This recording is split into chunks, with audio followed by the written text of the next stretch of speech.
मनसेच्या आंदोलनाची आशिष शेलार यांच्याकडून पहलगाम हल्ल्याची तुलना। पहलगाममध्ये धर्म विचारून निष्पाप हिंदूंना गोळ्या झाडल्या, आता इथे निष्पाप हिंदूंना भाषा विचारून चोपलं जात आहे। मंत्री आशिष शेलार यांचं वक्तव्य।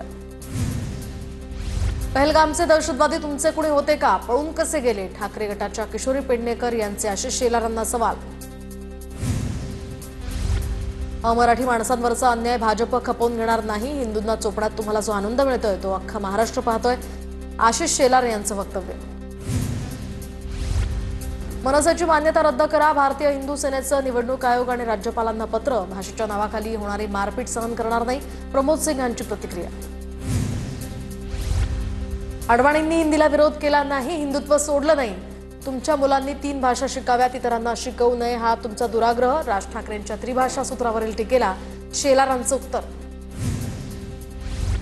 शिंदेंनी आता नाश्त्याला ढोकळा फाफडा खाणं सुरू केलंय। त्यांची दाढी लोक कापतील त्यांना कळणार सुद्धा नाही। राऊतांचा एकनाथ शिंदेंवर निशाणा। आपण सन्मार्गानं चालावं, सुदबुद्धीनं चालावं। ज्यांना दुर्बुद्धी येते त्यांची काय अवस्था होते ते तुम्ही पाहिलंच आहे। फडणवीसांची ठाकरेंवर टीका। देवेंद्र फडणवीस आणि शिंदेंनी राज्यभर रडण्याचे कार्यक्रम सुरू करावे। पब्लिक है या सब जानती है म्हणून लोकांची गर्दी काल त्या ठिकाणी झाली। संजय राऊतांची टीका। एकाचं भाषण अपूर्ण तर एकाचं अप्रासंगिक, संपूर्ण कार्यक्रम अवास्तव। हिंदूंना चोपण्यात तुम्हाला आनंद मिळतोय ते महाराष्ट्र पाहतोय। भाजप नेते शेलार यांची ठाकरे बंधूंवर टीका। ठाकरे आणि मराठी माणसांची एकजूट महत्वाची, एकीचं आव्हान उभं करणं यातच महाराष्ट्राचं हित। ठाकरे बंधू मंचावर एकत्र आल्यानंतर रोखठोक मधून भाष्य। ठाकरे बंधूंच्या एकत्र मेळाव्यामध्ये मिलिंद नार्वेकरांची अनुपस्थिती। नार्वेकर आषाढीच्या निमित्तानं पंढरपुरात दर्शनाला।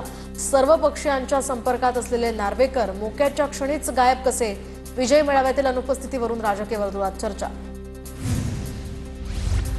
मनसे नेते संदीप देशपांडेंचा महायुतीच्या नेत्यांवर निशाणा। महायुतीच्या नेत्यांचा एकत्र फोटो पोस्ट करत देशपांडेंचा हल्लाबोल। सत्तेसाठी एकत्र आलेले बंधू या टीकेला पोस्ट करत जोरदार प्रत्युत्तर। विजय मेळाव्यानंतर महायुतीचे नेते गोंधळले आहेत, तर महायुतीच्या नेत्यांना काय बोलावं हे कळत नाहीये। संजय राऊतांची महायुतीवर टीका। महानगरपालिकेसाठी ठाकरेंची धडपड सुरू। ठाकरेंचं अस्तित्व राहिलेलं नाही, उगाच हिंदी मराठीचा मुद्दा पुढे आणला जातोय। गिरीश महाजनांची ठाकरे बंधूंवर टीका। संजय गायकवाड यांचा जन्मही ठाकरे ब्रँडमधूनच झालाय। 2 भाऊ एकत्र आल्यानं काहींना पोटशूळ उठतोय। वडेट्टीवारांचा पलटवार तर ठाकरे ब्रँड आता राहिला नाही अशी गायकवाडांनी टीका केली होती। आम्ही आईच्या पोटातनं मराठी शिकतो, मराठी कुणी शिकवण्याची आवश्यकता नाही। शिवसेनेनं आतापर्यंत 8 अमराठी राज्यसभा खासदार कोणत्या प्रेमात न केले? गोपीचंद पडळकरांचा ठाकरेंच्या मेळाव्यावर टीका करत सवाल। मुंबईत शिवसेना भवनासमोर ठाकरेंच्या सेनेकडून बॅनरबाजी, तर आजच दिवाळी आजच दसरा, बॅनरवर आशय। मातोश्री परिसरात शिवसेनेकडून बॅनरबाजी, संकटसमयी धावणारे उपमुख्यमंत्री शिंदे असा बॅनरवर आशय। ठाकरे बंधूंच्या विजय मेळाव्यानंतर ठाण्यामध्ये मनसेची बॅनरबाजी। धन्यवाद देवाभाऊ, तुमच्यामुळे एकत्र आले ठाकरे भाऊ, बॅनरवर उल्लेख। तर मनसेनं बॅनरद्वारे भाजपला डिवचलं। तामिळनाडूचे मुख्यमंत्री स्टॅलिन यांच्याकडून ट्विट करत ठाकरे बंधूंचं कौतुक। महाराष्ट्रातला उठाव हिंदी लादणाऱ्यांचे डोळे नक्की उघडे करेल। ट्विटमधून स्टॅलिन यांची प्रतिक्रिया। राज ठाकरेंनी गुंडगिरी थांबवावी, नाहीतर मुंबईमध्ये येऊन सर्व अहंकार काढून टाकील। बिहारच्या जन अधिकार पक्षाचे नेते पप्पू यादव यांची राज ठाकरेंना इशारा परत टीका। मी मराठी बोलत नाही, दम असेल तर महाराष्ट्रातनं काढून दाखवा। भोजपुरी अभिनेता दिनेश लाल यादवचं महाराष्ट्रातील नेत्यांना खुलं चॅलेंज। मी महाराष्ट्रात राहतो मात्र मराठी बोलणार नाही, दिनेश लाल यादवनं डिवचलं। धाराशिवच्या उमरगा या ठिकाणी जिल्हास्तरीय काँग्रेसची आढावा बैठक। स्थानिक स्वराज्य संस्थेच्या निवडणुकीच्या अनुषंगानं ही बैठक घेतली। उमेदवार चाचपणी, पक्ष बळकटीकरणावर या बैठकीत चर्चा। सांगलीत हिंदुत्ववादी संघटनांकडून भाजप आमदार गोपीचंद पडळकरांच्या पोस्टरला दुग्धाभिषेक। पडळकरांच्या भूमिकेला पाठिंबा। 50 कोटी डिजिटल फलकाला या ठिकाणी दुग्धाभिषेक करण्यात आला। ठाण्यात अनेक ठिकाणी पडलेल्या खड्ड्यांसंदर्भात काँग्रेसच्या वतीनं लक्षवेधी आंदोलन। वंदना एसटी डेपो आणि इतर ठिकाणी काँग्रेसची खड्डे बुजवाव मोहीम सुरू। महापालिकेचा या ठिकाणी त्यांना जाग आणण्यासाठी खड्डे बुजवा मोहीम।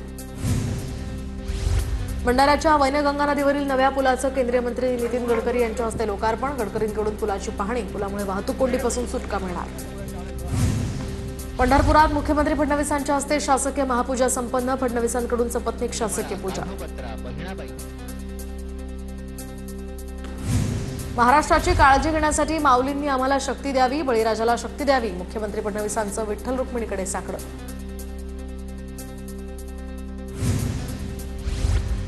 शासकीय महापूजेत मुख्यमंत्री फडणवीसांसोबत नाशिकच्या उगले दाम्पत्याला पूजेचा मान मिळाला. दरम्यान शासकीय पूजेचा मान मिळाल्यामुळे उगले दाम्पत्यामध्ये आनंदाचं वातावरण.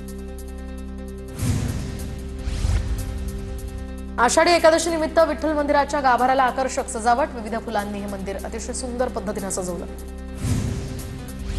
आषाढी एकादशी निमित्त पंढरपुरात विठ्ठल भक्तांचा मेळा. चंद्रभागेच्या तीरावर स्नान करण्यासाठी भाविकांची मोठी गर्दी. संपूर्ण राज्यभरात आज आषाढी एकादशीचा उत्साह. विठुरायाच्या दर्शनासाठी या मंदिरांमध्ये भाविकांच्या रांगा.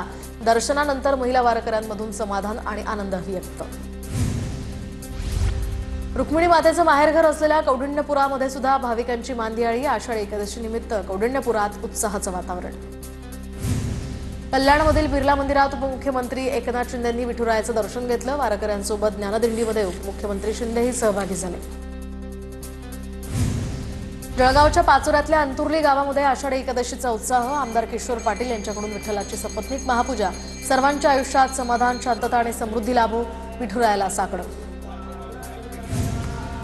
मुळशीच्या वतुंडेमध्ये नाचणी पिकातनं साकारली संत ज्ञानेश्वर माऊलींची भव्य प्रतिकृती. 40 गुंठे माळरानामध्ये 22 दिवसात ही प्रतिकृती साकारण्यात आली.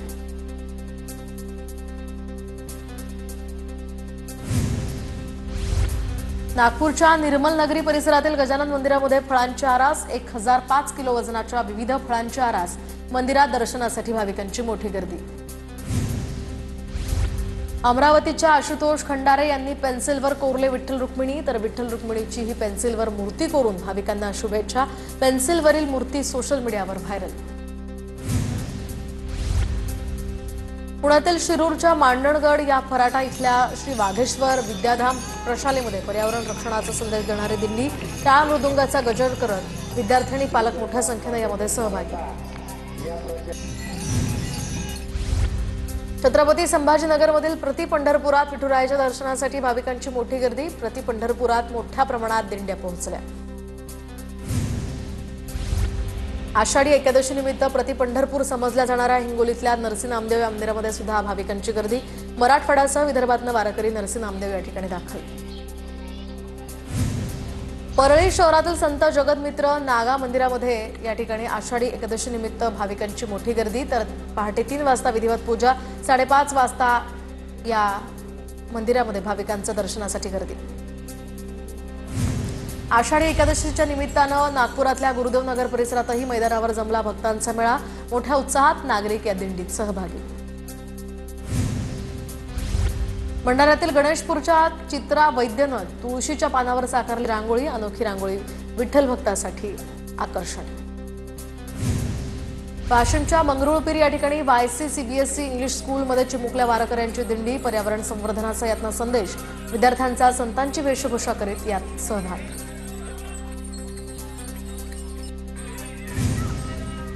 हिंगोलीतील विठ्ठलराव घुगे विद्यालयामध्ये चिमुकल्यांकडून आषाढी एकादशीचा सोहळा साजरा. विठ्ठल रुक्मिणी वारकऱ्यांच्या वेशभूषेत फुगडी खेळत चिमुकल्यांमध्ये उत्साह. रत्नागिरी जिल्ह्यातील देवरुखमध्ये पाण्यात विठुरायाची रांगोळी साकारली. रांगोळी कलाकार विलास रहाटे यांच्याकडून विठ्ठलाची ही रांगोळी साकारण्यात आली. अहिल्यानगरच्या पुणतांबातील कला शिक्षकानं विठुरायाची आणि वारकऱ्यांची प्रतिमा साकारली. शाळेच्या फळ्यावर रंगीत खडूंच्या साह्यानं विठुरायाची प्रतिमा साकारली.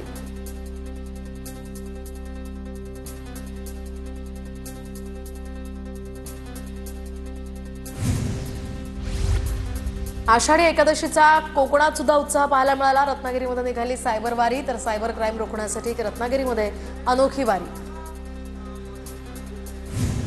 ठाणे जिल्ह्यातील शहापूरमध्ये खराडामधील जिल्हा परिषदेच्या शाळेमध्ये आषाढी एकादशीचा उत्साह. विद्यार्थ्यांनी वारकरी संस्कृतीचं दर्शन घडवलं. तसंच भजनं, गीतं आणि झांज मृदुंगाच्या तालावर सुंदर सादरीकरण.